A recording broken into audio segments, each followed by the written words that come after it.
Setiap hari kita bangun, menjalani rutinitas, makan, bekerja, lalu tidur kembali. Berulang, ratusan kali, ribuan kali. Tapi, apakah kita benar-benar hidup, atau hanya bertahan? Hari ini, kita akan membedah pertanyaan besar yang sering kita abaikan. Untuk apa kamu hidup? Apa makna dari semua ini? Kita akan menggali 3 sumber kebijaksanaan dari Jepang, dari Nazi Jerman, dan dari dunia bisnis modern untuk membantumu menemukan satu hal yang selama ini kamu cari, purpose.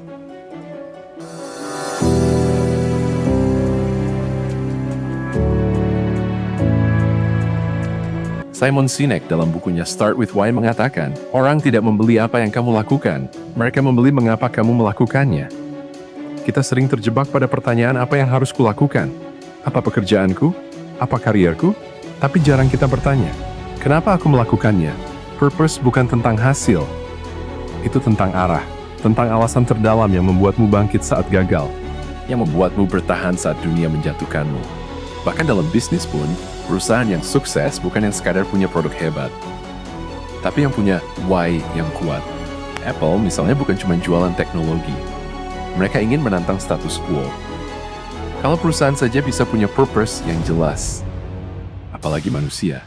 Tanyakan ini, apa nilai yang kamu perjuangkan? Apa yang ingin kamu ubah di dunia, walau sedikit? Apa hal yang kamu lakukan, bahkan tanpa dibayar, itu mungkin awal dari why-mu.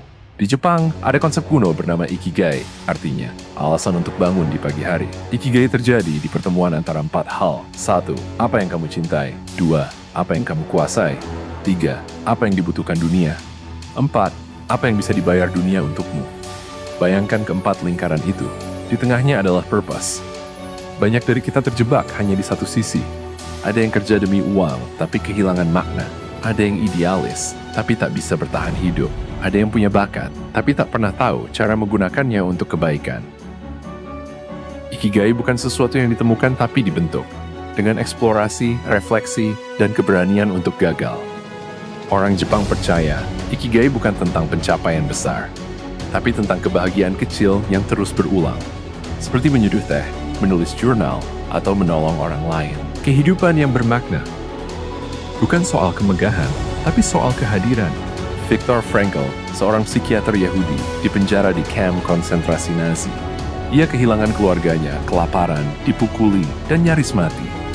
Tapi, ia bertahan. Ia menulis, orang yang punya mengapa bisa menghadapi penderitaan apapun.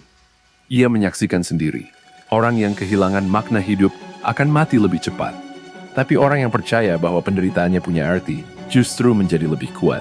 Frankl menemukan bahwa makna hidup bukan dicari di luar, tapi diciptakan, lewat karya yang kita buat, cinta yang kita berikan, penderitaan yang kita maknai.